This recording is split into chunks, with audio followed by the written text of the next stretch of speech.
One of humanity's oldest concerns is the restoration of life. Early attempts to revive the dead and dying were often primitive and ineffective. Death looks like sleep, so man tried to arouse a victim by loud noises, slapping, and restoring warmth to the body with live coals. In drowning cases, the inversion method was the treatment of choice in Europe. By 1773, the Dutch became quite adept at rolling victims over barrels.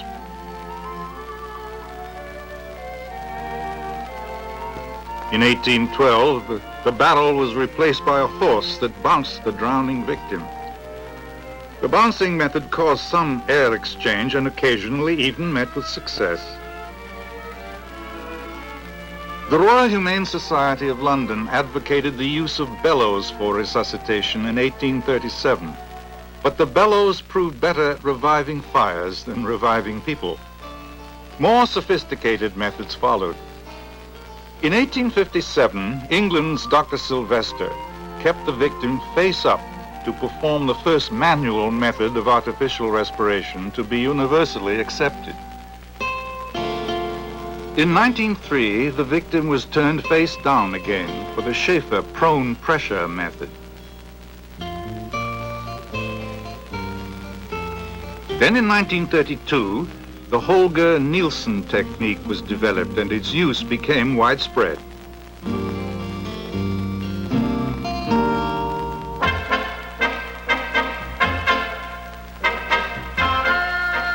Following World War II, the American Red Cross and the United States Army sponsored a coordinated research program to determine the best method of artificial ventilation. A summary in the 1958 Journal of the American Medical Association stated, "These studies have indicated the unequivocal superiority of mouth-to-mouth resuscitation over all manual methods in all age groups." This scientific milestone brought about dramatic rescues in suffocation, drowning, choking, and other cases where breathing had stopped. But if the heart stopped, circulation also had to be restored. In 1960, Doctors Couwenhoven, Knickerbocker, and Jude at the Johns Hopkins Medical School made this breakthrough by developing a technique for artificial circulation. Today, artificial ventilation and artificial circulation are the recommended techniques of emergency resuscitation. They may be needed in heart attack, electric shock, drowning, suffocation, gas poisoning, overdose of drugs, or any time that respiration or circulation have stopped. During normal respiration and circulation, oxygen is carried to all parts of the body by the cells in the bloodstream. If breathing or heartbeat stop, the brain, which is the most sensitive tissue of the body, may become seriously damaged after 4 to 6 minutes without oxygen. Chances of recovery decrease with each passing minute. Every second counts during these critical moments when a life hangs in the balance. To prevent irreparable brain damage, you must know the principles of basic life support. They are the ABCs of resuscitation. A, open the airway. B, restore breathing. C, restore circulation. After determining unconsciousness, the first step is to open the airway. In this training session, an airway model is used to demonstrate this principle. During normal breathing, the air passages are open. In an unconscious person, the head flexes and the jaw falls back. The tongue, which is attached to the jaw, falls against the throat and blocks the airway. The first thing in an emergency is to open the airway. The simplest way is the head tilt method. Lift the neck with one hand and tilt the head back with the heel of the other hand on the forehead. Opening the airway can also be achieved with the chin lift method. An alternative for more difficult cases is the jaw thrust method. Place the fingers at the angles of the jaw and thrust it forward as you tilt the head back. The thumbs are used to open the mouth. Often, opening the airway is all that is necessary for breathing to resume spontaneously. If breathing does not resume, immediately begin breathing for the victim by the mouth-to-mouth method. Keep the head tilted back. Seal the nose to prevent air from escaping. Open your mouth widely, take a deep breath, make a tight seal around the mouth, and blow in until you see the chest rise. Remove your mouth and watch the chest fall as the victim exhales. Repeat every 5 seconds. With every breath, you should see the chest rise and fall, and you should feel and hear the exhaled air. In an actual emergency, the initial maneuver after opening the airway is to give 4 quick, full breaths without allowing for full lung deflation between breaths. These first 4 breaths assure good lung expansion. Then, if breathing does not resume, continue mouth-to-mouth every 5 seconds. In cases where mouth-to-mouth is not effective, mouth-to-nose may be substituted. Lift the chin to close the mouth. Seal the lips with your cheek or thumb. Then blow through the nose. Sometimes it may be necessary to open the mouth for exhalation.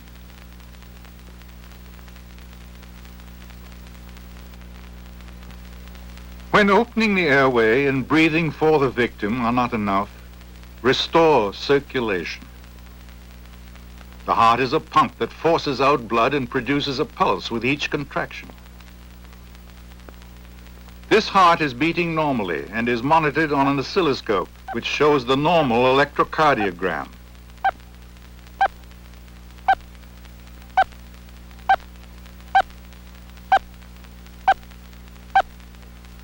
This is ventricular fibrillation.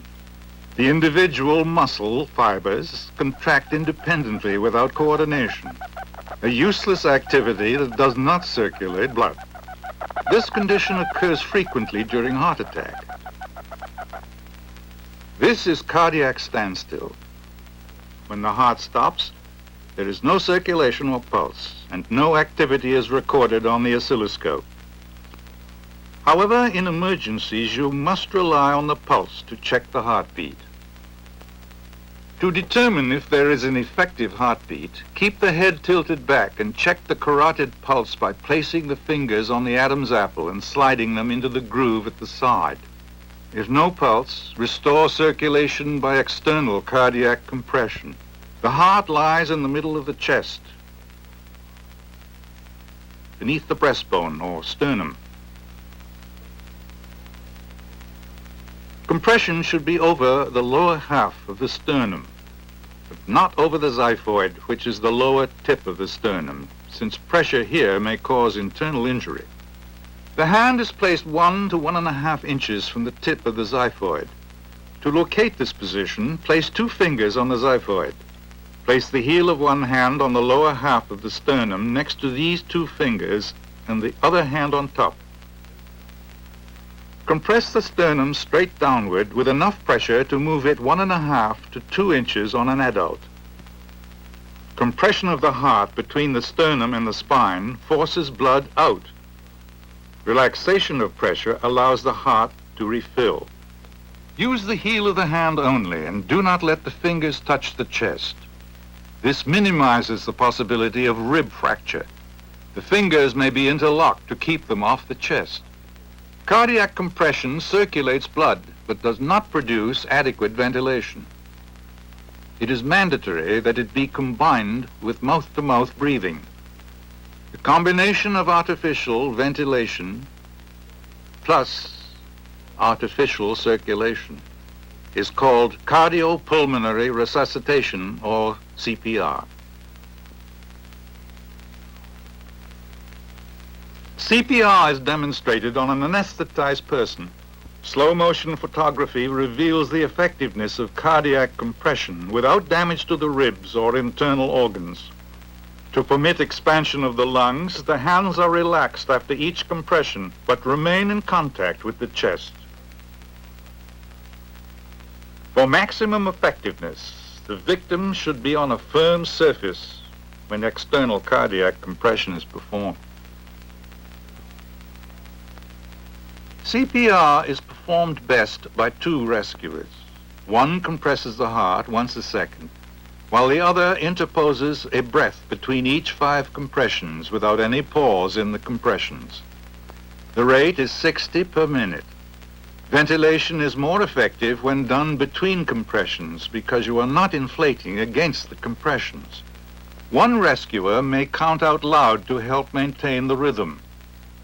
1 and 2 and 3 and 4 and 5 and 1 and 2 and 3 and 4 and 5 and 1. During prolonged CPR, the rescuers can change positions without interrupting the cardiac rhythm.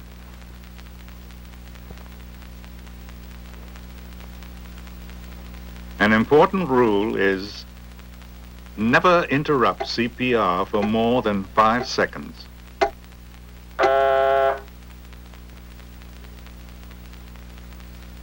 When there is only one rescuer, he performs CPR alone by compressing the chest 15 times and then giving 2 quick breaths. To compensate for the time lost inflating the lungs, the compression rate must be faster, 80 per minute. This achieves a rate of approximately 60 per minute. Continue this 15 to 2 cycle until help arrives. In review, when there are 2 rescuers, compress the chest at a rate of 60 per minute and interpose a breath between each 5 compressions without a pause. Remember, with 2 rescuers, the compression-ventilation ratio is 5 to 1. The compression rate is 60 per minute.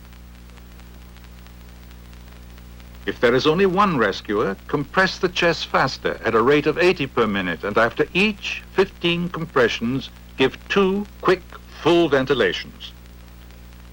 Again, with one rescuer, the compression-ventilation ratio is 15 to 2. The compression rate is 80 per minute. In review, the steps are: determine unconsciousness. If unconscious, open the airway. Look, listen, and feel for breathing. If absent, give 4 quick breaths. Check the pulse. If absent, begin CPR at once.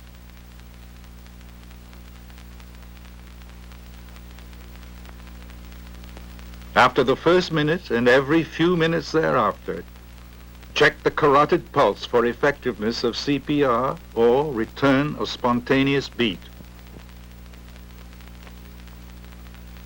As soon as effective CPR has been started, quickly check the pupil without interrupting resuscitation. Repeat this every few minutes thereafter. If oxygenated blood is circulating to the brain, pupil will constrict when the eyelid is raised. If circulation has stopped, it remains dilated. The combination of dilated pupils and no pulse indicates that brain damage is imminent. CPR techniques are modified somewhat for resuscitation of infants and small children. Ventilate by covering the mouth and nose and using small puffs of air to inflate the lungs every 3 seconds. Sometimes a foreign body may obstruct the airway. Invert the infant over your arm and deliver firm blows between the shoulder blades to dislodge the foreign body. Then sweep your finger through the mouth and throat and quickly resume ventilation.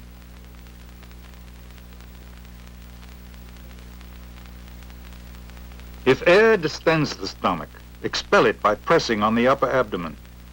The head is turned to the side to prevent possible aspiration of stomach contents. Then quickly resume ventilation. To check an infant's pulse, place your fingers over the area of the left nipple.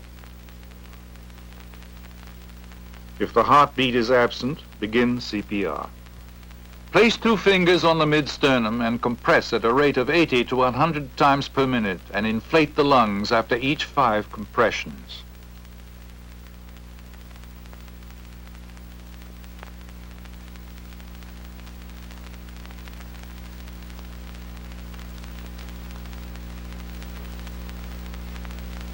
For children, effective compression can be achieved with the heel of only one hand.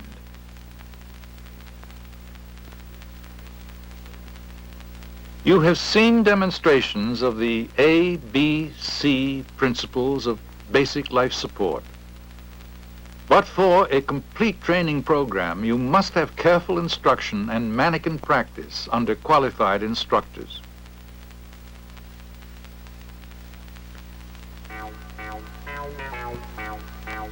The following are reenactments where 1, 2, or all 3 of the A, B, C principles are used to save a life.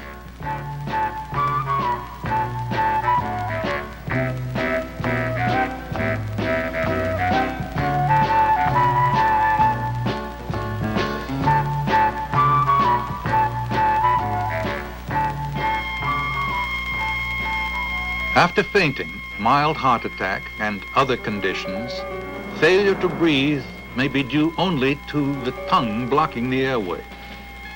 Opening the airway and feeling for the carotid pulse requires only a few seconds.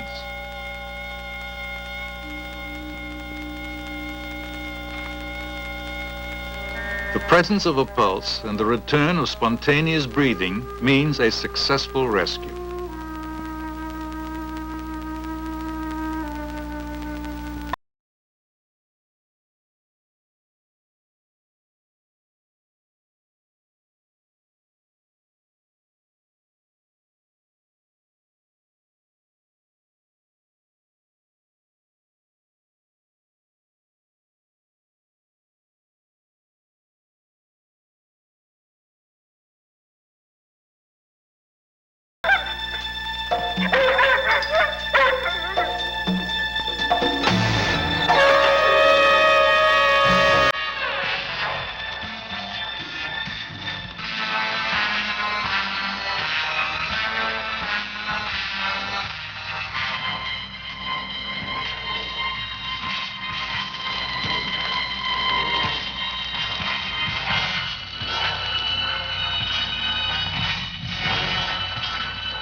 If breathing is absent, give 4 quick breaths. Check the pulse. Pulse is present, but breathing is absent. So continue mouth-to-mouth ventilation. With small children, cover both the mouth and nose with your mouth.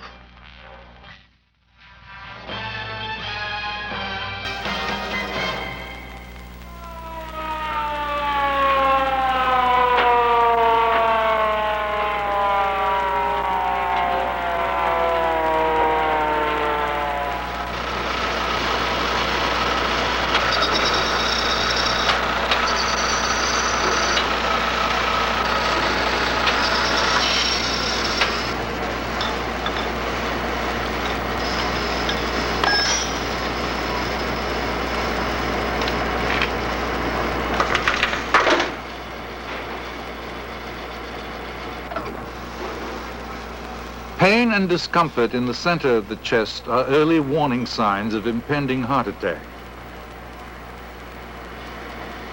This may be followed by radiation of pain to the shoulders, arms, or neck. Weakness and sweating may also be present.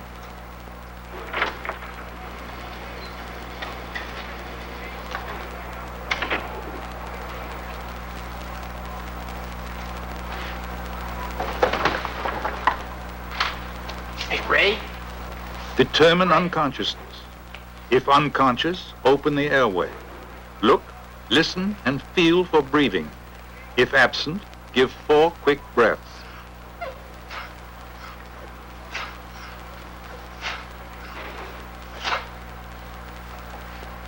Check the pulse. If absent, begin CPR at once.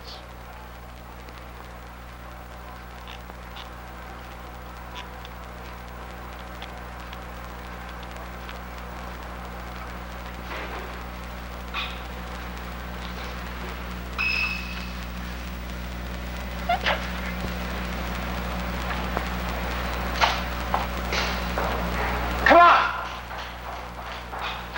Quick, get emergency, 911. Get an ambulance, quick.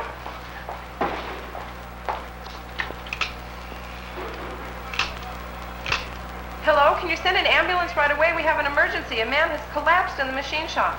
Yes, 1625 Prospect. Squad 39, possible heart. 1625 Prospect.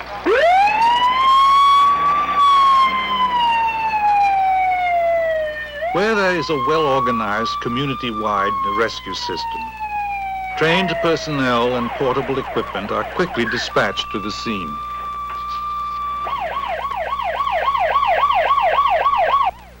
Effective CPR by the first rescuers at the scene can sustain a victim of cardiac arrest until advanced life support arrives.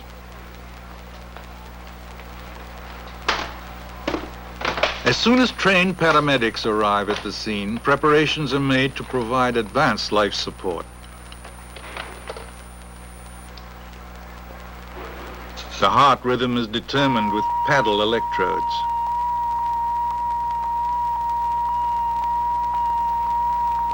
He's in V-fib. Everybody clear? A defibrillator is used to restore an effective heartbeat. I've got a palpable pulse.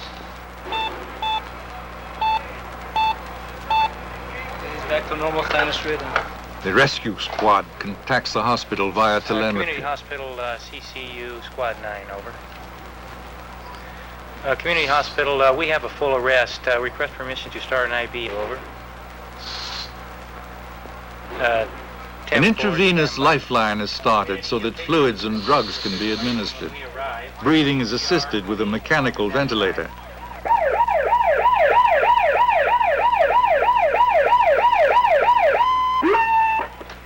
An ambulance and crew have also been dispatched to the scene to assist.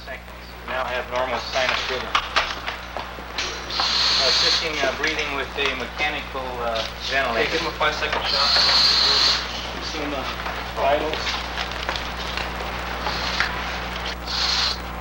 Lead 2 ECG to follow, community. BP 108 over 60, and the pulse is 84. Community vital signs are blood pressure 108 over 60, pulse of 84. Respirations are shallow and assisted, over. Temp for community, that's 50 milligrams of lidocaine.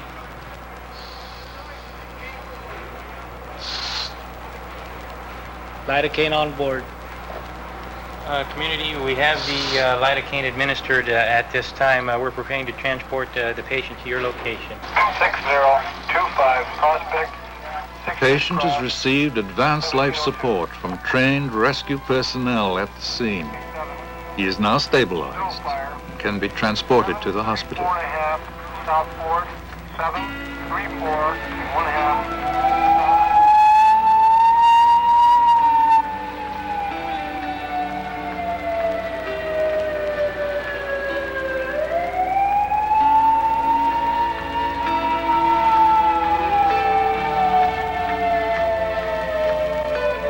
Prompt action and careful attention to the details of CPR and emergency cardiac care have restored the pulse of life to another heart that is too good to die.